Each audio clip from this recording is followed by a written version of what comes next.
You get told to read a book for a test. You get told to read a book and never remember it. You get told to read a book, all right, put A, B, C on a test, and all of a sudden you're labeled as smart or average or whatever it is. If you are a listener listening in now, regardless of where your situation, you have to peel back from the story. He went and the book found him and he applied the information and built something from it. You cannot allow the teachers, you cannot allow the system, you cannot allow all the other bullshit that goes on in our system where they just kind of toss kids to the side that are quote unquote normal. You got to step up, take advantage. And I love the fact that you mentioned your parents were like, I'm not putting him in no dumps. I'm not putting him in a sit. I'm going to raise him. I'm going to make sure he's okay. They at least showed you, hey, you can be somebody regardless of what the system says. And me as a teacher now, that's something that I try to employ to our young people all the time, to our parents all the time. And it actually brings me to something I really do want to I want you to kind of educate not only myself, but educate our listeners on a little bit because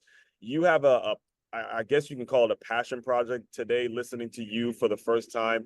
I wasn't even aware that this was an issue in regards to how we're treating our wood, the lumber issues, and maybe how it's causing homes not to be built and some of the things that you were getting into in regards to some of the problems that our forest is having.